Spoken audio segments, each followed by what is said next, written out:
खुर्सीपार परिसर पर जो है, खेल परिसर पर जो है शराब दुकान को लेकर विरोध किया था। विरोध भूपेंद्र यादव जो पार्षद हैं उसने किया था। उनको विरोध को लेकर उनकी गिरफ्तारी भी हुआ। आज तक नहीं बताया गया। मैं आज भी पूछना चाहता हूं आपके माध्यम से कि भाई मुझे बताओ तो आखिर क्यों की गई मेरी गिरफ्तारी। और इसको गिरफ्तार किया गया, उसके साथ में एक और उसका साथी था। दोनों यहाँ पर आकर न्यूसेंस कर रहे थे, शासकीय कार्य बाधा पहुँचा रहे थे।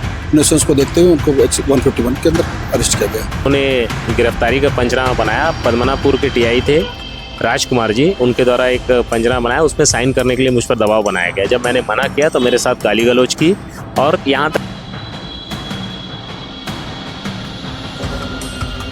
नीचे अधिकारी ने एसपी साहब को ये सब ज्ञान दिया कि हमारे पार्षद महोदय के द्वारा शासकीय कार्य में बाधा डालने के लिए शटर में वो खड़ा हो गया, शटर को बंद किया। मैं जानता हूँ खुर्सीपार परिसर पर जो है, खेल परिसर पर जो है शराब दुकान को लेकर विरोध किया था। विरोध भूपेंद्र यादव जो पार्षद हैं उसने किया था। उनको विरोध को लेकर उनकी गिरफ्तारी भी हुआ। अब गिरफ्तारी के बाद जो है प्रेस कॉन्फ्रेंस लेकर ये सारी चीज़ का खुलासा भी कर रहे हैं। हमारे साथ मौजूद हैं भैया, क्या कुछ घटनाक्रम हुआ था वहाँ पर और बताया जा रहा है कि वहाँ पर आपकी गिरफ्तारी भी हुई।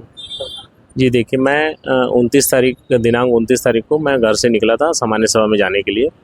फिर मैं स्टेडियम गया। स्टेडियम में अंडर 14 के ट्रायल मैच होने वाले हैं 4 तारीख से, तो हम उसकी तैयारी कर रहे थे। वहाँ पर हमारे द्वारा एक एकेडमी चलाई जाती है, छोटे बच्चों की क्रिकेट एकेडमी चलाई जाती है, तो वहाँ उसकी तैयारी में हम लोग लगे हुए थे। तो वहाँ जब मैं गया उसको देखने के लिए, तो वहाँ पर पुलिस बल पूरी फोर्स, वहाँ पर 150-200 की संख्या में पुलिस बल वहाँ तैनात था।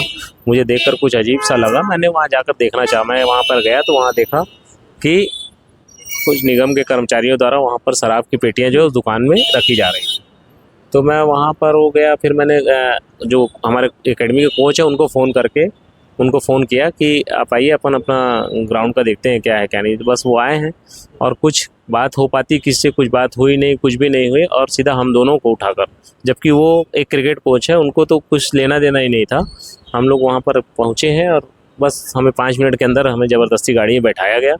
ज़बरदस्ती करने में मेरे मोबाइल की स्क्रीन भी टूटी। ये देखिए, आप अभी भी देख सकते हैं मोबाइल की स्क्रीन टूटी। मुझे ज़बरदस्ती बैठाया गया और बताया भी नहीं गया क्यों गिरफ्तारी की गई, और मुझे ले जाकर सीधा केंद्रीय जेल दुर्ग में ले जाया गया और वहाँ पर मुझे जेल में डाल दिया गया। कितने दिन जेल पर? हाँ जी, कितने दिन जेल पर? मैं कितने दिन नहीं रहा। मुझे वहाँ पर 10:30-11 बजे यहाँ से, वहाँ 10:30 बजे उठाया गया, मुझे वहाँ रखा गया और शाम को फिर मैं वहाँ से 4-4:30 बजे मुझे छोड़ा गया। जी, हम लोगों ने लंबे समय से विरोध कर रहे थे क्योंकि खुर्सीपार पर जो शराब दुकान है तो कई हत्याएं हैं। जी, अब नया जो परिसर है वहाँ जी, के परिसर वहाँ पर डाल दिया गया। जी, किस तरीके से आपका आगे भी विरोध है? जी बिल्कुल, हम शांति से विरोध करेंगे। और देखिए आप आज खुर्सीपार का क्या माहौल है। दुकान खुली 29 तारीख को और अगले दिन ही एक और हत्या हो गई खुर्सीपार में। अब वो कैसे हुई, क्या हुई, ये जांच का विषय है, वो पुलिस दल जांच करेगा। लेकिन जहाँ तक मेरा मानना है कि अब जो प्रदेश में या ज़िले में आप देखेंगे 1 महीने में 12 हत्याएँ हुई। हत्या का मामले तो ऐसे हो गए हैं जैसे एक आम बात हो गई, चना मुर्रे जैसी बात हो गई। कोई भी आता है बस, और सबके पीछे कारण अगर आप घूम फिर के देखेंगे तो वजह निकलेगी नशा। चाहे वो सूखा नशा हो, चाहे वो गीला नशा हो, आप देखेंगे तो उसमें कहीं ना कहीं नशे का इन्वॉल्वमेंट है।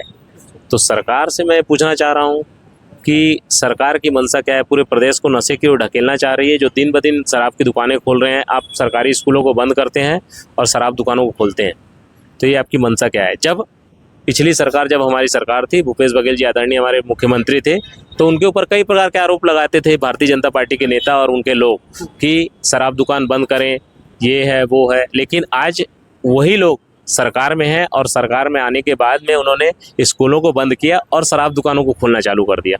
तो ये जो दोहरी नीति अपनाते हैं भारतीय जनता पार्टी के लोग, यही इनकी कथनी और करनी में फ़र्क होता है। आपने बताया कि आपके साथ गाली गलौज भी हुआ है। जी, जब मैं केंद्रीय जेल गया तो मुझे वहाँ पर एक उन्होंने गिरफ्तारी का पंचनामा बनाया। पद्मनापुर के टीआई थे राजकुमार जी, उनके द्वारा एक पंचनामा बनाया, उसमें साइन करने के लिए मुझ पर दबाव बनाया गया। जब मैंने मना किया तो मेरे साथ गाली गलौज की और यहाँ तक कि मुझे मारने तक की बात की उनके द्वारा की गई, जिसका मैंने विरोध किया।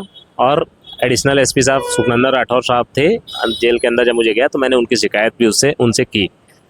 आपकी गिरफ्तारी को लेकर पूछताछ तो की, आपकी इस तरीके से जानकारी आपको? जी, कुछ भी नहीं बताया गया और आज तक नहीं बताया गया। मैं आज भी पूछना चाहता हूँ आपके माध्यम से कि भाई मुझे बताओ तो आखिर क्यों की गई मेरी गिरफ्तारी। और उनका कहना है कि मैं वहाँ न्यूसेंस फैला रहा था, कोई आबकारी की महिला अधिकारी थी, उनके साथ मैंने बदतमीजी की। मैं आपके माध्यम से पूछना चाहता हूँ सीएसपी साहब से, टीआई साहब से, या जो भी लोग वहाँ मौजूद थे, कोई भी वहाँ पे एक वीडियो मेरे को दिखा दे और वो आरोप मेरे ऊपर साबित कर दें कि मैंने किया है, मीडिया के माध्यम से मुझे दिखा दें, मैं जो सजा होगी वो भुगतने के लिए तैयार हूँ। पार्षद जी, हम जो पार्षद जी से चर्चा की, की सरकार नए नए शराब दुकान खोल रही है और इसके शराब दुकान खोलने की वजह से, नशे की विरोध की वजह से लगातार छत्तीसगढ़ ही नहीं भिलाई में भी अपराधों में वृद्धि हुई है। आप देखेंगे कि पिछले महीने भर में लगभग 15 हत्याएं हुई है। और मैं आप लोगों के माध्यम से कलेक्टर साहब और एसपी साहब से ये निवेदन करूंगा कि उनके जो नीचे के जो अधिकारी है, निचले स्तर के अधिकारी है, जो उनको गुमराह करके गलत जानकारी दे करके जो प्रकरण बना रहे हैं या दुकान खोल रहे हैं, वो उस पर संज्ञान लें और अपने नीचे अधिकारियों के ऊपर वो कार्रवाई करें। क्योंकि आप देखेंगे, मैं कल समाचार पत्र के माध्यम से देखा कि कमिश्नर साहब बोल रहे हैं कि यह जो है स्टेडियम में पंडित दीनदयाल उपाध्याय खेल परिसर में शराब दुकान नहीं खुली, कहीं अन्यत्र खुली है। आप सब जानते हैं कि वो दुकान जो है उसके नीचे ही खुली है। नीचे अधिकारी ने एसपी साहब को ये संज्ञान दिया कि हमारे पार्षद महोदय के द्वारा शासकीय कार्य में बाधा डालने के लिए शटर में वो खड़ा हो गया, शटर को बंद किया। मैं जानता हूँ कि वो अभी वहां तक पहुंचा ही नहीं था। 200 की पुलिस बल थी, उसके भीड़ के अंदर तो ये जा ही नहीं सकता पार्षद। तो इस तरीके से जो नीचे अधिकारी उनके ऊपर गुमराह करके गलत बयानबाजी करके और गलत जानकारी दे रहे, उनके भी कलेक्टर साहब और एसपी साहब को संज्ञान लेना चाहिए और कार्रवाई करना चाहिए। पार्टी किस तरह का निर्णय लेगी अगर इसी तरह से शराब दुकान खोले जाने लगे, नशाखोरी बढ़ती रही, अपराध बढ़ते? हमारा पार्टी का निरंतर इसके विरोध हो रहा है, चाहे वो जनप्रतिनिधि के माध्यम से हो, चाहे संगठन के माध्यम से हो। हम अपना विरोध लगातार दर्ज करें और आगे भी करते रहेंगे।